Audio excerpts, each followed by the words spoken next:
এখানে মোবাইলটা রেখে গেলাম, বা শাইখ একটা মোবাইল রেখে গেছে শাইখের নিজের, বা মসজিদ একটা মোবাইল কেউ একজন হারিয়েছে, ভুল করে থুয়ে চলে গেছে।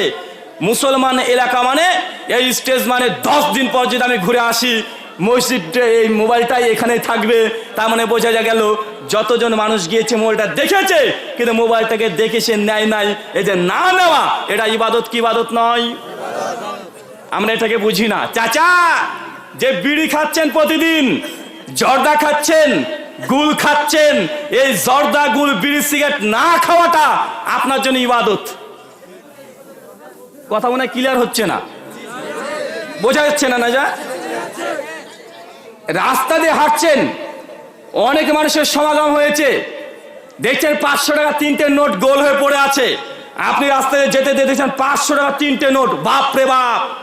আপনি যদি মুসলমান হন ওই টাকার দিকে তাকানো বাদে পালিয়ে যেতে আপনি মানে পালাতে শুরু করবেন, এটা আপনার উচিত হচ্ছিল। কিন্তু আপনি কি করছেন? ভুল করেও 500 টাকার নোট এই কিটুক করে তাকে যদি পকেটে পুরে নেন, এটা টাকা পড়লেন না, একদম খড়ির সাপ পকেটে পুরেছেন। কি বলেছেন? কথা বলেন, কি বলেছেন? একদম খড়ির সাপ। খড়ির সাপ পকেটে থাকলে আপনি কাটতেও পারে, না কাটতেও পারে, কেটে দিলে আবার ডাক্তার দেখে বেঁচে যেতেও পারেন। কিন্তু এই যে টাকা আপনি পকেটে পুরে নিয়েছেন, রাস্তায় পড়েছিল, এখন আপনার কি অবস্থা হবে? মানে টাকা পেয়েছেন মানে এই টাকার মালিক যে তার কাছে পৌঁছে দেওয়া, এটা আপনার জন্য এখন ওয়াজিব হয়ে গেছে। যদি না পৌঁছান, যদি নিজে ভক্ষণ করে নেন, নিজে হজম করে নেন, কিয়ামতের মাঠে ওই ব্যক্তি যার টাকা হারিয়ে গেছে তার কাছে কড়াই গন্ডায় হিসাব করে আল্লাহ সুবহানাহু ওয়া তাআলা আপনার কাছ থেকে নেকি নিয়ে তার কাছে দিয়ে দিবে। কথা বোঝা গেল না? আপনি মনে করছেন রাস্তাতে টাকা পড়ে আছে, টুক করে 500 টাকার নোট চারিদিকে তাকালেন, কেউ নাই তো, টুক করে পুড়ে ফেলেছেন। ভাই এই টাকাটা শরিয়া হুকুম কি? মানে টাকা পেয়েছেন যদি আপনি মুসলমান হন, একদম চিৎকার মেরে গোটা এলাকাতে বলে বেড়াতে হবে, ভাইজান আজকে আমি এখানে 500 টাকার নোট পেয়েছি। ভাই কার টাকা 500 টাকার নোট পেয়েছি, বা টাকা হারিয়েছে, কার টাকা হারিয়েছে, একদম দায়িত্ব নিয়ে গোটা এলাকাতে আপনাকে ঘুরে বেড়াতে হবে, বলে বেড়াতে হবে। যদি তাও না পান, ইমাম শাফিঈ রাহিমাহুল্লাহ তিনি বলছেন যেসব জিনিস নষ্ট হয়ে যায়, যেসব জিনিস নষ্ট হওয়ার আশঙ্কা আছে, যেমন গরু, ছাগল, ভেড়া বা অন্য কোনো খাদ্যদ্রব্য যেগুলো কাঁচামাল নষ্ট হয়ে যায়, এরকম জিনিস যদি আপনি পড়ে পান, কি পান? কথা বলেন। যদি পড়ে পান তাহলে কমপক্ষে নষ্ট হওয়ার আগের মুহূর্ত পর্যন্ত প্রচার করতে হবে। আর যেসব জিনিসগুলো নষ্ট হয় না, যেমন টাকা, সোনা, গহনা আছে না নাই, কমপক্ষে 4 বছর পর্যন্ত গোটা যেখানে যেখানে প্রয়োজন আপনাকে খবর পৌঁছাতে হবে যে ভাইজান আমি অমুক একটা জিনিস হারিয়ে গেছিল, আমি পেয়ে গেছি, কার আছে এটা খোঁজ করতে হবে। এটার নাম হচ্ছে মুসলমান। কার নাম এটা? এটা কে? এটা মুসলিম। আপনি কি করেন? আপনি কি করেন ভাইজান? মানে কোন রকম এখানে যদি আজকে আলোচনা শুনতে এসেছেন, কারো যদি মোবাইল যদি একটু যদি পকেট থেকে পড়ে যায়, নিয়ে আগে সুইচ অফ করে টুক করে রেখে দেবে, একটুবার বাড়িতে আসে না নাই? কথা বলেন। এই যে আপনি চুরি করলেন আমি বলছি না, কিন্তু আপনি পাওয়ার পরেও, মোবাইলটা পাওয়ার পরেও যদি আজকে স্টেজে বলেন যে আমি একটা মোবাইল পেয়েছি, কার মোবাইল আপনার নিয়ে যাবেন, এই যে হাতে পাওয়ার পরেও আপনি এটাকে আত্মসাৎ করলেন না, মানে আল্লাহর প্রতি আপনার ভয় আছে, এটার নাম হচ্ছে কি? এটাও কিছু না করে ইবাদত। একটা দোকানে গিয়েছেন, 2 বন্ধু একসঙ্গে মদের বোতল আপনার বন্ধু খাচ্ছে, আপনি বন্ধুর কাছ থেকে দৌড়তে দৌড়তে পালিয়ে আসছেন, আপনি খাবেন না, এটা ইবাদত কি ইবাদত নয়? চাচা বিড়ি ছেড়ে দেবেন আজ থেকে, এটাও ইবাদত। আমরা খুব ভালো এটা বুঝি যে নামাজ পড়া ইবাদত, রোজা করা ইবাদত, হজ করা ইবাদত, কিন্তু যে বিড়িখোর, আজকে আপনি হাদিস শুনে যাচ্ছেন সুনান ইবনে মাজাহ হাদিস নাম্বার 3384, আল্লাহর নবী আলাইহিস সালাম তিনি বলছেন কুল্লু মুস্কির খামরুন কুল্লু খামরুন হারামুন, যেসব জিনিস খেলে নেশা হয় তা সব হারাম। কি বলেন তো ভাইজান? বিড়ি খেলে নেশা হয়, জর্দা খেলে নেশা হয়, নেশা হয় না ভাইজান? কিছু জর্দাখোর হুজুর আছে না ভাইজান সমাজে? জর্দাখোর হুজুররা এসে বলছে যে জর্দা খেলে নেশা হয় না, বিড়ি খেলে নেশা হয় না, অতএব এগুলো হারাম না। আছে না নাই? ওরা বলছে জর্দাতে নাকি নেশা হয় না। আরে ভাইজান জর্দাতে হুজুর তোমার তো নেশা হবে না, তুমি তো 14 বছর বয়স থেকে জর্দা খাচ্ছ, জর্দা খেয়ে খেয়ে তোমার রক্তের মধ্যে বিষাক্ত বিস্তর হয়ে গেছে। জর্দাতে তোমার কি আর নেশা হবে? জর্দাতে নেশা হয় কি হয় না? তোমার ছোট্ট 7 বছর ছেলেকে একটু জর্দা খাইয়ে দাও, তখন বুঝতে পারবে। যারা বলছে যে না, আল্লাহ সুবহানাহু ওয়া তাআলা বলেছেন যেসব জিনিস খেলে নেশা হয় তা হারাম, নবী বলছেন যেসব জিনিস খেলে নেশা হয় তার হারাম। আরে সুনান ইবনে মাজাহ 3386 নম্বর হাদিস ইবনে মাসউদ থেকে বর্ণনা। ইবনে মাসউদ বলছেন যে আল্লাহ নবী বলেছেন যেসব জিনিস বেশি খেলে নেশা হয় তার কমও হারাম। মানে বেশি খেলে যা নেশা হয় তার কমও হারাম। তার মানে এই অর্থই এটাই, যারা বলছেন আমার জর্দাতে নেশা হয় না, বিড়িতে নেশা হয় না। অনেক মদখোর মাতাল আছে যারা বলে যে ভাইজান আমার 1 ঢোক মদের নেশা হয় না, তার মানে কি 1 ঢোক মদ খাওয়া তার জন্য জায়েজ? কথা বলে তার জন্য জায়েজ না। কারা কারা বিড়ি খান একটু হাত তোলেন তো। কারা কারা বিড়ি খান তারা হাত তোলেন। কে কে খান? একজনও খান না? আরে আপনিও খান নাকি? আরে ভাই কারা কারা খান একটু হাত তোলেন। কেউ খায় না? আরে সর্বনাশ, জান্নাতের সত্যি করা বাগান রে ভাই। আমরা শুধু হাদিসে পড়েছি যেখানে ইলমি আলোচনা হয়, ইসলামের আলোচনা হয়, চতুর্দিকে ফেরেশতারা থাকে, মানে এটা একটা জান্নাতের বাগান, সত্যি করা জান্নাতের বাগান। একজনও বিড়িখোর নাই, আলহামদুলিল্লাহ, মাশাআল্লাহ, একজনও নাই। আচ্ছা, আপনাদের দিনাজপুরের বিখ্যাত জিনিস কি? মানে বিড়ি বিখ্যাত আপনাদের এখানকার? কি কি উল্টাপাল্টা বলছেন না তো আবার ভাই? এক একটা জেলার এক একটা জিনিস বিখ্যাত, আছে না নাই? আমাদের মুর্শিদাবাদের গুড় বিখ্যাত, আছে না নাই? আপনাদের মালদার আম বিখ্যাত। দিনাজপুরে কি বিখ্যাত? ধান, মাশাআল্লাহ। আচ্ছা, ধানের চাল হয়তো নাকি? ভাত কারা কারা খান একটু হাত তোলেন তো। আচ্ছা, আম কারা কারা খান একটু হাত তোলেন তো। আম, ম্যাঙ্গো, আম সবাই খায়। তবে যারা বিড়ি কারা কারা খান যখন বললাম কেউ হাত তুললেন না কেন? আম খান এটা হাত তুলছেন, ভাত খান হাত তুলছেন, কিন্তু বিড়িখোর তারা হাত তুলছে না কেন? এই হাত না তোলায় প্রমাণ করে বিড়ি খাবারটা হারাম। পৃথিবীতে এমন কোন হালাল খাবার নেই যে মানুষের বাচ্চা পায়খানা ঘরে খায়, ইল্লা বিড়ি, জর্দা আর গুল, খৈনি আছে নাকি? এই নেশাটা খুব ইন্টারেস্টিং। এটা এইভাবে বাটে নাকি? কোন হাতে বাটে ভাই? বাঁ হাতে। বাঁ হাতে আপনি কি করেন? বাঁ হাতে কোন কাজ করেন? ডাইরেক্ট পেছনে হাত দিয়ে যত আছে আপনি সারাদিন 10 বার করছেন, সামনে পেছনে, মানে যত নোংরা কাজ এই হাতের, আছে না নাই? এখন এই হাতে মাল ঢেলেছে, এই বুড়ো আঙ্গুল দিয়ে বেটেই চলে যাচ্ছে, মানে সারাদিন যত ঘষে ঘষে এখানে লেগেছে, চুন দিয়ে আর ওই খৈনি দিয়ে, মানে ডলে ডলে ডলে ডলে গোটা নোংরা যা আছে সব ওই জর্দা কি যেন নাম ওটা, খৈনির মধ্যে আবার ঢুকেছে। আবার ভদ্রলোক এইভাবে ঠোঁটটাকে ফিরে ভেতরে ঢুকে দিচ্ছে। মানে এটা কত নাম্বার নোংরা নেশার দুনিয়া তার হতে পারে, চিন্তা করেন। মানে বাঁ হাতের যত নোংরা আছে, যত নাপাক আছে, সমস্ত ময়লাকে খৈনির সঙ্গে বেটেছে, বেটে বেটে বেটে ওটা মুখে দিচ্ছে, আছে না নাই? এটা হচ্ছে সবচেয়ে নোংরা নেশা। আর এই নেশাগুলোকে জিয়ে রেখেছে আমাদের এক শ্রেণীর ওলেমাই কেরাম নয়, ওলেমাই ক্রাইম। বুঝতে পারলেন না? ওলেমাই কেরাম মানে সম্মানিত আলেম ওলেমা, যারা সম্মানিত। রাসাতুল আম্বিয়া, সুনান তিরমিজি, মিশকাত হাদিস নামা 212, আল্লাহ নবী বলে দিয়েছেন আলেম ওলেমা যারা হাক্কানি আলেম, ওলেমা ইকরাম যারা, এরা হচ্ছে নবীদের ওয়ারিস। আর ওলেমায়ে সু সম্পর্কে কোরআন মাজিদে আল্লাহ সুবহানাহু ওয়া তাআলা সূরা আরাফের 170 থেকে 180 নম্বর আয়াত পর্যন্ত আলোচনা করেছে। ওলেমায়ে সু মানে ওলেমায়ে ক্রাইম, যারা এই সব নেশাগুলোকে মানুষের সামনে খবরদার হারাম ফোঁতা দেয় না। কেন বলেন তো ভাইজান? কেন? হুজুর নিজেই যে জর্দা খায়, হুজুর নিজেই যে গুল করে, হুজুর গুল করতে করতে করতে একদম মসজিদের ধাপি পর্যন্ত উঠে পড়েছে, আছে না নাই? ধাপি তো উঠেও করছে। যারা এখন জর্দা খায় ভাই বলেন তো এরা কোনো বিড়িকে হারাম ফতোয়া দেবে? যারা জর্দা খায় তারা কখনো সিগারেটকে হারাম ফতোয়া দেবে? কখনো হারাম ফতোয়া দেবে না। তার জন্য তাদের কাছে বলে ঘুরে বেড়ে জর্দা খাওয়া, গুল খাওয়া এগুলো হারাম না, এগুলো হচ্ছে মুকরু। ভাই বলেন না মুকরু, মানে মাকরু শব্দটা ঠিকভাবে বলবেন, মুকরু। বাঙালি মানুষ আমরা আরবি বুঝি না। চাচা মাকরু আর মুকরু যাই বলেন, ওর বাংলা করলে হয় খারাপ জিনিস। কি জিনিস? খারাপ জিনিস, নোংরা জিনিস, অপবিত্র জিনিস, অপছন্দনীয় জিনিস, মানে যত খারাপ মাকরু বাংলা সেগুলো। কথা বুঝতে পারছেন না? এখন হুজুর আপনারা মাকরু খায়, মানে হুজুর আপনার খারাপ খায়। হুজুর কি খাচ্ছে? হুজুর খারাপ খাচ্ছে।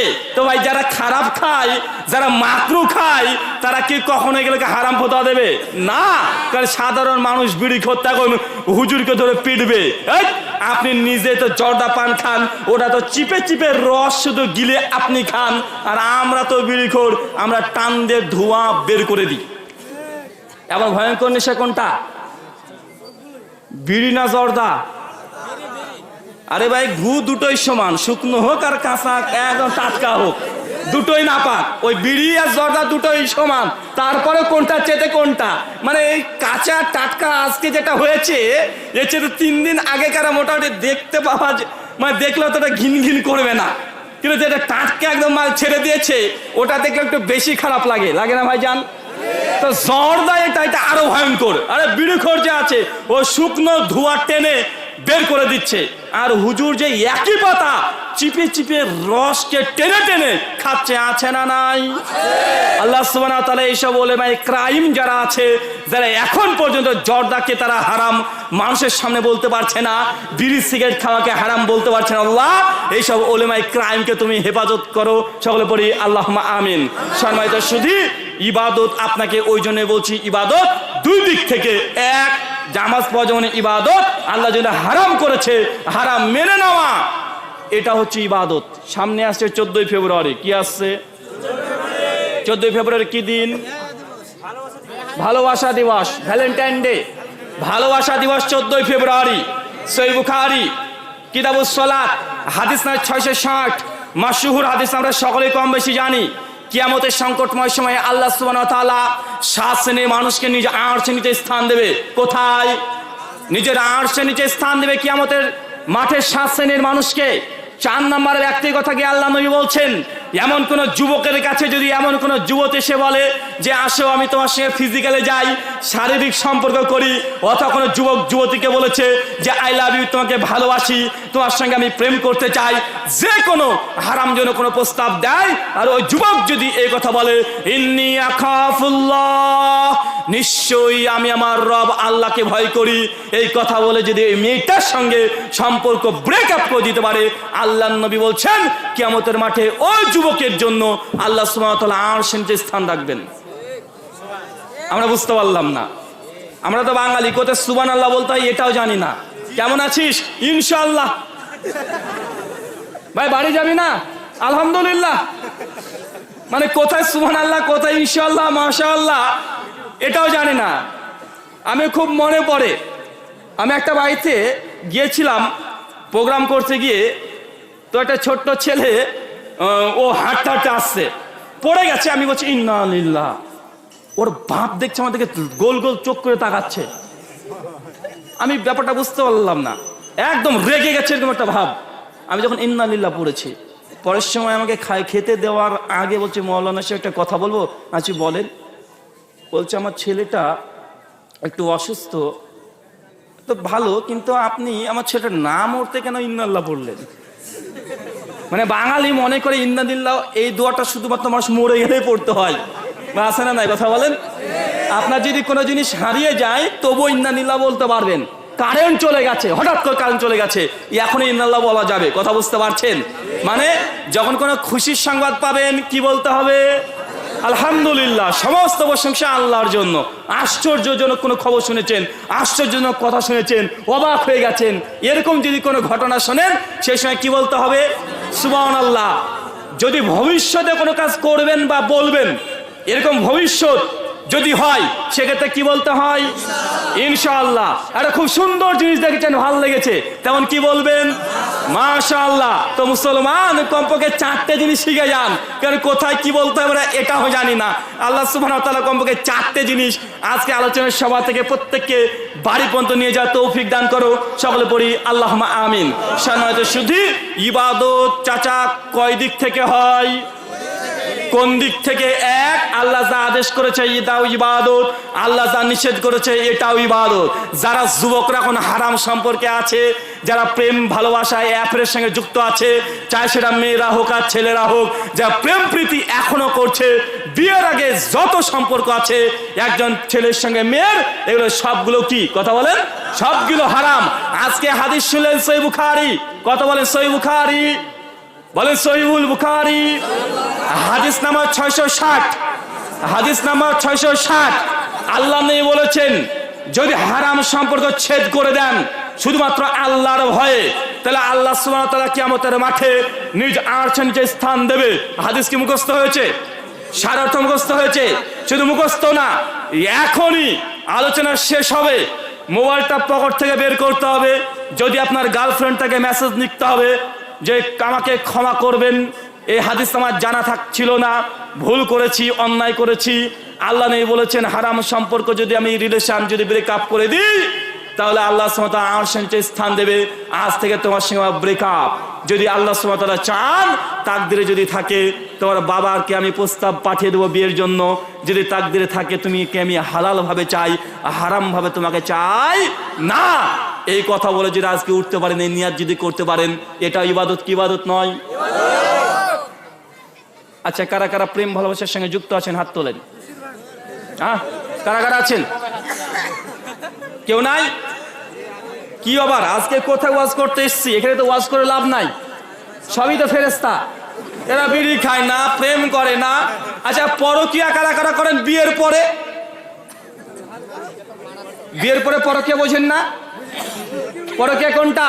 মানে আপনি বিয়ে করেছেন, বিয়ে করে আপনার বউ অলরেডি একটা আছে, বউ থাকার পরে আর একটা প্রেম করছে, ওভারটাম।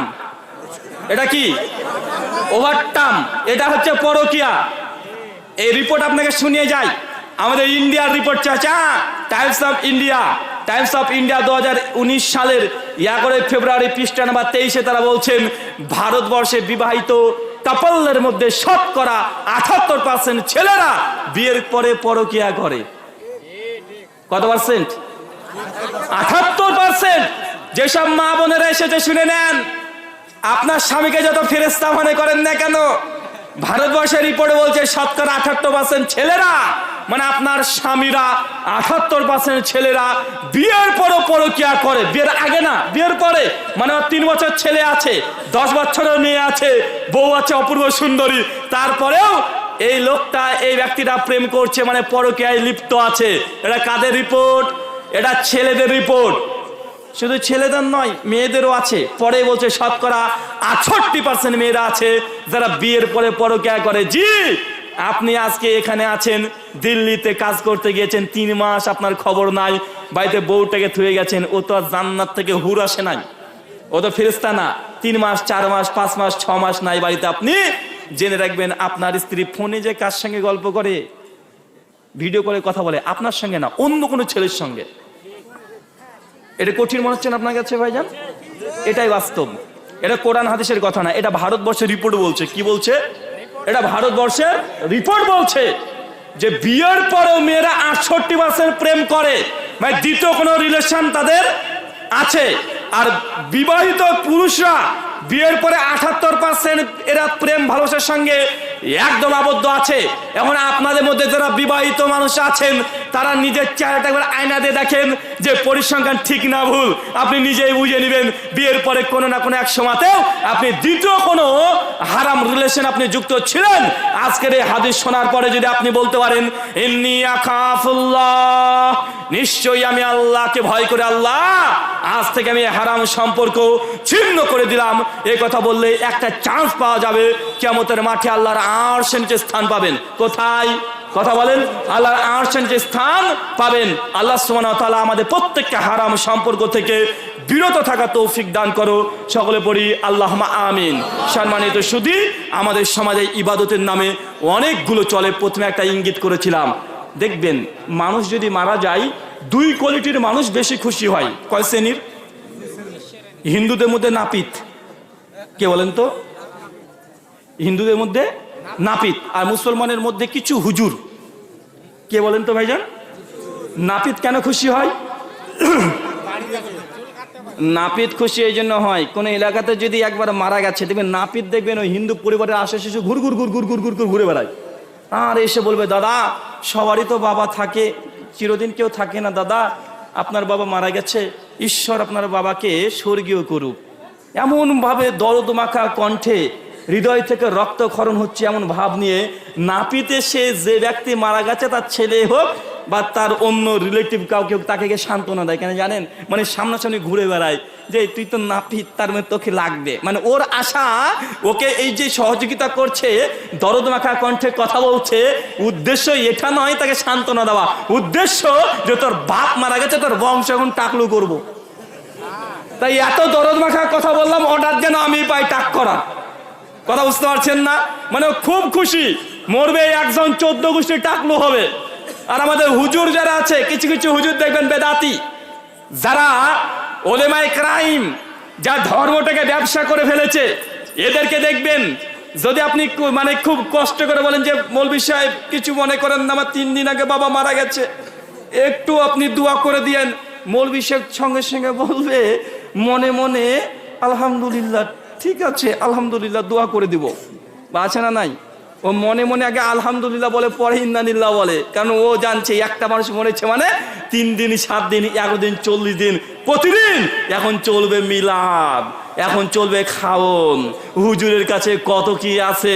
40 দিনের দিনে যখন মিলাদ হচ্ছে, বাড়িতে বড় আয়োজন হচ্ছে, 40 খানা হচ্ছে, তখন আপনি গিয়ে বলছেন যে মৌলভী সাহেব আমার আব্বা তো কোরআন পড়া জানতো না, এখন কি করতে হবে? সঙ্গে সঙ্গে মৌলভী সাহেব বলছে যে তোমার আব্বা কোরআন পড়া জানতো না, তো তোমার আব্বার জন্য একটা কোরআন খতম দিতে হবে, কোরআন খতম দিয়ে বসিয়ে দিতে হবে। বা আপনাদের এলাকাতে হয়, আশেপাশে হয়, মানে মানুষ মারা গেলে কোরআন নাকি বসিয়ে দেয়, মানে কোরআন খতম। এখন আপনার বাপ কোনদিন কোরআন পড়েনি, আপনি ছেলে হুজুরের কাছে গিয়েছেন, হুজুর বলছে তোর বাপ তো কোনদিন কোরআন পড়েনি, তো এক কাজ কর, তোকে কোরআন খতম দিতে হবে বাপের জন্য। ছেলে বলছে আচ্ছা ঠিক আছে সমস্যা নেই। তো হুজুর কি করতে হবে? বলছে তোদের বংশের কেউ কোরআন কি খতম দিয়ে রেখেছে? তো হুজুর না। বলছে ও ঠিক আছে। এখন ওই ব্যক্তি বলছে হুজুর তাহলে আপনি একটা দিয়ে দেন, আছে না নাই? এখন হুজুর বলছে যে ঠিক আছে কোনো সমস্যা নেই, গত রমাজানে আমি 3 বার কোরআনকে খতম করেছি। হুজুর গত রমাজানে 3 বার কি করেছে? কোরআন খতম দিয়েছে। বলছে কোরআন খতম দিয়ে রাখা আছে আমার স্টকে, এখন তুই কটা খতম নিবি? তো একটা খতম নিব বাপের নামে। বলছে আচ্ছা ঠিক আছে 1000 টাকা দিস, তোর বাপের নামে দিয়ে দেবো। মানে হুজুর কোরআন খতম দিয়ে ওর মানে দোকান আছে একদম সেলফে তুলে রেখেছে, মানে কার বাপ মরে গেছে ওখান থেকে বের করে ওই নাম্বার ডায়ালিং করে বাপের অ্যাকাউন্টে ঢুকিয়ে দেয়। আছে না নাই? কথা বলেন, মানে কত বড় বদমাইশি। বাপ মারা গেছে ওর, হুজুরের কোরআন পড়াচ্ছে 1 বছরের আগে, ওটা নিয়ে স্টক করে রেখে দিয়েছে সেলফে, একদম স্টক করা আছে। মানে আপনি টাকা দিবেন, হুজুর আপনার এই কোরআনের আমলটা আপনার বাপের অ্যাকাউন্টে ঢুকিয়ে দিবে। ভাই এটা হচ্ছে ওয়াইফাই ছাড়াই একদম নেকি ট্রান্সফার হয়ে যাচ্ছে। হুজুর কত অ্যাডভান্স দেখেছেন? আল্লাহু সামাদ। আমাদের সমাজে মানুষকে ধোকা দিয়ে এটাও চলছে। সূরা গাশিয়া খুলবেন, সূরা নম্বর 88 আয়াত নম্বর 2 এবং 3। আল্লাহ সুবহানাহু ওয়া তাআলা বলছেন আমিলাতুন নাসিবা, এক শ্রেণীর ইবাদত গুজার বান্দা আছে যারা ইবাদত করে করে ক্লান্ত হয়ে যাবে। আমিলাতুন নাসিবা, ইবাদত করে করে ক্লান্ত হয়ে যাবে। আল্লাহ প্রতিদান দিয়ে বলছেন তাসলা নারুন হামিয়া, আমি আল্লাহ এই ব্যক্তিকে ধরে জাহান্নামে নিক্ষেপ করব। চাচা এই কথাটার ওইটা আপনি বুঝতে পারলেন না, এটা আল্লাহর কোরআনের কথা। আল্লাহ বলছেন, ডাইরেক্ট বলছেন আমিলাতুন নাসিবা। আল্লাহ বলছেন মানুষ ইবাদত করে করে করে করে এত ইবাদত করেছে যে ক্লান্ত হয়ে গেছে। আমরা অত ইবাদত করি? ইবাদত করে করে ক্লান্ত হয়েছেন কখনো? আরে আপনি তো কৃপণ, আপনি তো মসজিদে ঢোকেন কখন মসজিদ থেকে পালিয়ে আসবেন, মসজিদের সালাম ফেরানো শেষ, বিদাত হচ্ছে সম্মিলিত মুনাজাত করা, এই ফতো আমরা সকলে জানছি। কিন্তু ওটা বিদাত, কিন্তু পরে যে জিকির আজকার আছে না নাই, কথা বলেন।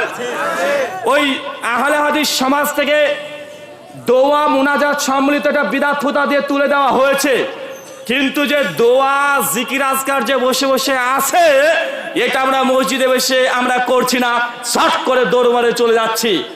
আমিলাতু নাসিবা, ইবাদত করে করে মানুষ ক্লান্ত পরিশ্রান্ত হয়ে যাবে। আল্লাহ বলছে তাসলা নারুন হামিয়া, আমি আল্লাহ তারপরে তাকে জাহান্নামে নিক্ষেপ করব। মানে তাহলে ওই ব্যক্তি কত ইবাদত করেছে, আপনি আমি তো ক্লান্ত হই না কখন ইবাদত করে, আমরা তো ইবাদত করে পালিয়ে আসতে পারলে বাঁচি, আসে না নাই। আল্লাহ নেই বলছেন গোটা বিশ্ব জগতে সবচেয়ে উত্তম জায়গার নাম হচ্ছে কি বলেন, মসজিদ। আর সবচেয়ে নিকৃষ্ট জায়গার নাম কি, বাজার। সবচেয়ে উত্তম জায়গা কি, মসজিদ। সবচেয়ে নিকৃষ্ট জায়গার নাম কি, বাজার। সবচাইতে আর একটা ভালো জায়গা আছে, এই মজলিস, ইলম যেখান থেকে প্রচার হচ্ছে, এই মজলিসটা কিসের বাগান, জান্নাতের বাগান। দোকান তাহলে কিসের বাগান, জাহান্নামের বাগান।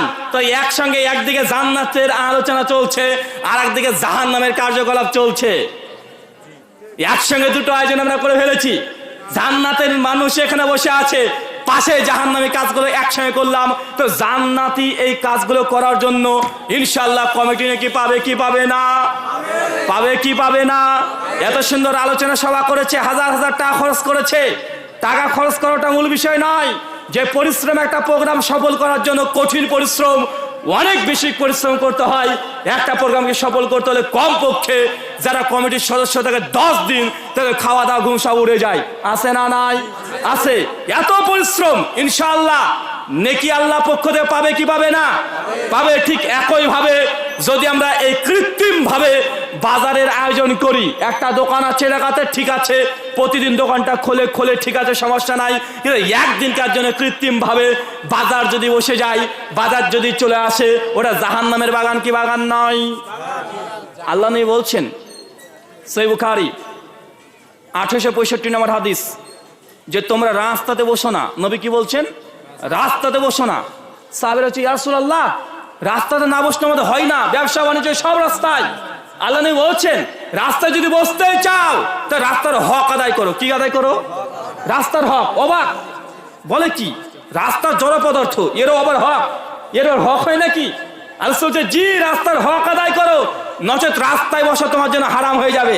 চাচা, রাস্তাতে আপনি কেবল মসজিদ থেকে সালাত আদায় করলেন, সালাত আদায় করার পরে সঙ্গে সঙ্গে দোকান আছে, ওইখানে হিন্দি সিনেমা চলছে, বাংলা সিনেমা চলছে, একদম 32 ইঞ্চির টিভিতে আপনি নামাজ পড়ে এসে সঙ্গে সঙ্গে টিভির দোকানে বসে টিভি দেখছেন, আর আপনি চা খাচ্ছেন, সিগারেট খাচ্ছেন, একটু লজ্জা লাগে না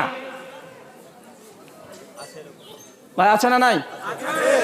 আরে এত বড় বড় দাড়ি চাচার, 20 বছর ধরে জামাতে নামাজ পড়ে, এখনো বিড়ি ছাড়তে পারেনি। এই টিভিতে সিরিয়াল সিনেমা দেখার নেশা এখনো ছাড়তে পারেনি। আমরা তারপরে নিজেদেরকে মনে করছি যে আমরা জান্নাতে ঢুকে পড়েছি। ভাই মনে করছি কি করছি না? আল্লাহ সুবহানাহু ওয়া তাআলা আপনাকে বোঝার তৌফিক দান করুক, পড়ি আমিন। আল্লাহ নবী বলছেন, রাস্তাতে বসো না, রাস্তায় বসলে রাস্তার হক আদায় করো। রাস্তার হক কি? ছোট ছোট কয়েকটা হক আছে। রাস্তাতে যাচ্ছেন, যদি কোনো ক্ষতিকর কোনো পাথর পড়ে থাকে, ক্ষতিকর কোনো জিনিস পড়ে থাকে, যে রাস্তা আছে, যে রাস্তার মাঝখানে ভেঙে গেছে, কথা বুঝতে পারছেন না ভাইজান? উঁচু নিচু আছে, বা যে কোনো ক্ষতি করতে পারে অন্য কোনো মুসলমানকে, পথযাত্রীকে, আল্লাহ নবী বলছেন সেই সময়তে রাস্তা থেকে এই ক্ষতিকর জিনিসগুলোকে সরিয়ে ফেলে দিতে হবে। সরকারের অপেক্ষায় মুসলমানের বাচ্চা থাকবে না। এলাকাতে যে রাস্তা আছে, যদি এখানে আপনার প্রবলেম হয়, কোনো ক্ষতিকর জিনিস থাকে, গাছ পড়ে গেছে, সরকার মমতা ব্যানার্জি কবে করবে, কবে রাস্তা করে দিবে, এই অপেক্ষায় থাকতে হবে না। গোটা পাড়াতে মানুষ যা আছে সবাই টাকা তুলে তুলে তুলে তুলে যেন মানুষ যেন এখান থেকে কষ্ট না পায়, অন্তত সেইভাবে রাস্তাকে তৈরি করে দিতে হবে। এটা রাস্তার একটা হক। কথা বুঝতে পারলাম না? কথা কি বুঝতে পারলেন? রাস্তার এটা হক। আলোচনা, রাস্তাতে বসো না। যদি বসতেই হয়, চেনা অচেনা যদি মনে করে যেটা মুসলিম, তাকে সালাম দিতে হবে। কি দিতে হবে? তাকে সালাম দিতে হবে। আল্লাহ বলছে রাস্তাতে বসো না, বসতে যদি হয় অচেনা কোনো পথিক, রাস্তার কোনো পথিক যদি সে বলে ভাইজান আমি অমুক গ্রামে যাব, অমুক বাড়িতে যাব, অমুক জায়গাতে যাব, জায়গাটা কোনটা একটু বলে দেন না, আপনার 10 কাজ থাকলেও কাজকে ফেরত হয়ে ওই পথিককে আগে রাস্তার ঠিকানা বলে দিতে হবে। কথা বুঝতে পারলেন না? যদি করতে না পারেন রাস্তাতে অনথ বসতে পারবেন না, নবী নিষেধ করছেন। আল্লাহ বলছে রাস্তায় যদি বসতেই হয়, তা যারা শ্রমিক কোয়ালিটির মানুষ আছে, অসহায় ব্যক্তি আছে, তাহলে বোঝাকে হালকা করে দাও। বোঝাকে হালকা করে দাও মানে একজন চাষা সাইকেলে করে পাট নিয়ে যাচ্ছে, ধান গম নিয়ে যাচ্ছে, হঠাৎ করে সাইকেলে উল্টে পড়ে গেছে, আপনি যদি অনেক দূর থেকে দেখতে পারেন ছুটতে ছুটতে চলে আসতে হবে, চাষার সাইকেলকে তুলে দিতে হবে। আপনি টাই কোট প্যান্ট শার্ট যাই পরেন না কেন আগে চাষাকে তুলে দিতে হবে। এটা হচ্ছে রাস্তার হক। কিসের হক? এটা কিসের হক? এটা রাস্তার হক। ভাইজান ইবাদত অনেক ছোট ছোট আছে, ছোট ছোট ইবাদত করলে আল্লাহ সুবহানাহু ওয়া তাআলা তার বিনিময়ে আপনাকে জান্নাত দিতে পারে। পারে কি পারে না? পারে কি পারে না? পারে। তাই ইবাদতের কোয়ালিটি 2 ধরনের। আবারও বলি, এক, আল্লাহ যা আদেশ করেছে গ্রহণ করা, এটা ইবাদত। আল্লাহ যা নিষেধ করে দিয়েছে এটা বর্জন করে দেওয়া, আল্লাহকে ভয় করে, এটাও ইবাদত। ইবাদতের কয় অংশ? কথা এতদূর কি ক্লিয়ার হয়েছে আমার কথা? এই 2 অংশ যদি এতটুকু মাথায় নিয়ে যেতে পারেন, তার মানে আপনি বুঝে নেবেন, নিজে থেকে তৈরি করে নিতে পারবেন কোনটা ইবাদত কোনটা ইবাদত নয়। কারণ আমরা সবাই জানি সুদ খাওয়া হারাম। এখন বন্ধন বাড়িতে আছে, আজকে আলোচনা শুনে বললেন ইন্নী আখাফুল্লাহ, আল্লাহ আমি তোমাকে ভয় করি, এরপর থেকে বন্ধন আর আমি নেব না, বন্ধনের টাকা আমি ক্লোজ করে দিয়ে আর বন্ধন নেব না। তো ভাই এটা আল্লাহর ভয় বন্ধনকে ত্যাগ করলেন, এটা ইবাদত কি ইবাদত নয়? তার মানে হারামকে ত্যাগ করে যদি দেন সবগুলো হচ্ছে ইবাদত। মহান সত্তা আল্লাহ সুবহানাহু ওয়া তাআলা দোয়ায় প্রার্থনা, আল্লাহ আমরা যেগুলো কথাগুলো বললাম আমাদের প্রত্যেককে এই কথাগুলোর প্রতি আমল করার তৌফিক দান করো। সকলে পড়ি আল্লাহুম্মা আমিন। আল্লাহ আমাদের মধ্যে যারা অসুস্থ আছে তুমি আশ-শাফি, তুমি সুস্থতা দানকারী, আমাদের প্রত্যেককে শেফায়ে কুল্লিয়া দান করো। সেগুলো পড়ি আল্লাহুম্মা আমিন। আল্লাহ এই হিফজুল কোরআন এই মাদ্রাসাকে তুমি এখান থেকে তোমার বড় বড় আলেমে দিন, তোমার দ্বীনের খাদেম হিসাবে কিছু ছেলেদেরকে বের করিয়ে নাও। সকলে পড়ি আল্লাহুম্মা আমিন। আল্লাহ আমাদের মধ্যে যারা মৃত্যুবরণ করেছে তার যদি শিরক না করে মৃত্যুবরণ করে তুই তাকে ক্ষমা করে জান্নাতুল ফেরদৌস দান করো। সকলে পড়ি আল্লাহুম্মা আমিন। কারা কারা বিয়ে করেননি একটু হাত তোলেন। এই বিয়ে করেননি তারা? লজ্জা পাচ্ছেন নাকি? ভাই বিয়ে কেন করেননি? হ্যাঁ বিয়ে করনি? বয়স কত? হ্যাঁ তো কি হয়েছে? বিয়ের বয়স হয়নি। আচ্ছা, যারা যারা বিয়ে করতে চাচ্ছেন কিন্তু আব্বা মা বিয়ে দেয় না, বারবার বলে ছেলে আমার ছোট মেয়ে আমার ছোট, এরকম কেউ আছেন? এটা থাকলে হাত তোলেন তো। এখানে দেখেন আছে, অনেকেই আছে যে বিয়ে করার ইচ্ছে আছে, আব্বা মা দেয় না, বারবার বলে ছেলে আমার ছোট মেয়ে আমার ছোট।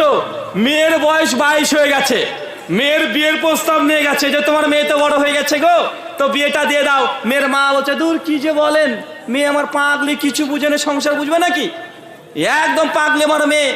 অথচ মেয়ে সারা রাত ধরে ফেসবুক মেসেঞ্জারে প্রতিনিয়ত ছেলের সঙ্গে ভিডিও কলে গল্প করছে, আর মা বলছে মেয়ে আমার পাগলি। বা আছে না নাই? আচ্ছা, যারা বিয়ে করতে চান কিন্তু আব্বা মা বারবার বলছে যে ছেলে আমার ছোট, এখন বিয়ে দেওয়া যাবে না, তাদেরকে একটা তাবিজ দিয়ে যাব। কি তাবিজ রাখবে? বা টাকা নেবো না, একদম ফ্রিতে, একদম ফ্রিতে তাবিজ। ইনশাআল্লাহ এই আমলটা করবেন, এই তাবিজটা দিয়ে দেবাম। তাবিজ যদি ব্যবহার করেন ইনশাআল্লাহ 3 মাসের মধ্যে বিবাহ হয়ে যাবে। ইনশাআল্লাহ কমাস 3 মাসের মধ্যে বিবাহ হয়ে যাবে। কাজ করবেন কি, বাড়িতে কালকে চলে যাবেন, আব্বার যে জুতো আছে ওই জুতোটা নিবেন, নিয়ে আপনি পায়ে পড়বেন, পুরো আব্বাকে বলবেন আব্বা দেখো তোমার জুতো আমার পায়ে হয়। কথা বুঝতে পারলেন না?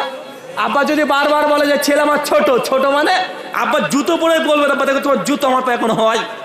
মানে বাপকে বুঝাতে হবে যে আমার তোমার জুতো আমার পায়ে হয়, মানে তোমার সব কিছু হবে এখন আমার। মাঝে মধ্যে আবার জামাটাকে ধরে পড়ে বেড়াবেন, কি রে জামা কেন তোর গায়ে? আব্বা তোমার জামা আমার গায়ে হয়। মাঝে আন্ডার প্যান্ট টান দিয়ে দিবেন, আরে আব্বা আন্ডার প্যান্টও হচ্ছে, কি করব? বারবার তোমাকে ছোট বলছো, বুঝতে পারছো না? জুতো হয়, জামা হয়, প্যান্ট হয়, আন্ডার প্যান্টও হয়। বাপ মা বুঝতে পারবে না ছেলে কি বলতে চাচ্ছে, ঠিক বুঝে নিবে। এবার এই তাবিজটা ব্যবহার করবেন ইনশাআল্লাহ। আর যেসব মেয়েরা আছে যারা বিয়ে করতে চায় কিন্তু বলতে পারেন আব্বা মাকে, লজ্জা পায়, আর পাওয়াটাই স্বাভাবিক, কি করবে? কাল বাড়িতে চলে যাবে, দেবে শোকেচের ওপরে তোমার মায়ের বিয়ের লাল বেনারসিটা আছে, কালকে পারবে সুন্দর করে সাজবে, বউ বউ সেজে ঘরে ঘুমটাতে বসে থাকবে, আর মাকে ডাকবে যে মা শোনো, এসে দেখবে কি রে তোর অবস্থা কেন? মা দেখো তো বউ বউ লাগছে, কেমন লাগছে, বারবার এটা বলবে। আর এই তাবিজ সপ্তাহে একবার করলে হবে না, মানে সপ্তাহে কমপক্ষে একবার করতে হবে। কথা বুঝতে পারলেন না ভাইজান? প্রত্যেক সপ্তাহে একবার করে করেন, বাপ মা বুঝে নেবে যে ছেলে মেয়ে এখন বিয়ে করতে চাচ্ছে। আর যেসব বাপ আর মা এসেছেন তারাও বুঝে নেবেন যে হুজুর বলে গিয়েছিল এরকম যদি আলামত দেখা যায় এটা বিয়ের আলামত। বাপ মা যেন না বলে যে ছেলে মেয়ে আমার ছোট। কথা বুঝতে পারছেন? ইনশাআল্লাহ মহান সৎ প্রার্থনা দোয়া, এই প্রার্থনা আল্লাহ যারা বিবাহ করতে চাচ্ছে ছেলে অথবা মেয়ে, আল্লাহ সুবহানাহু ওয়া তাআলাকে নেককার পরেজগার কাপল হিসেবে তুমি আগামী বছর তারা যেন তাদের কোলে করে একটা সন্তান নিয়ে এসে এই ওয়াজ মাহফিল শুনতে পারে, এমন ব্যবস্থা তুমি করে দাও। সকলে পড়ি আমিন। চাচা আপনি আমিন বলছেন কেন? আপনি করবেন নাকি? এই আমিন সবার জন্য না, এই যারা করেনি তাদের জন্য। আর চাচা যদি আর একটা চাচি চাই সমস্যা নাই। শুক্রিয়া, জাযাকাল্লাহ খায়রান, বারাকাল্লাহ ফিকুম, ওয়ামা আলাইনা ইল্লাল বালাগ, সুবহানাকা আল্লাহুম্মা ওয়া বিহামদিকা আশহাদু আল্লা ইলাহা ইল্লা আনতা আস্তাগফিরুকা ওয়া আতুবু ইলাইক। আসসালামু আলাইকুম ওয়া রাহমাতুল্লাহি ওয়া বারাকাতুহু। শেখ আর রিকোয়েস্ট করেন, আমি ইচ্ছাকৃত 15 মিনিট আপনাকে বলে দিলাম।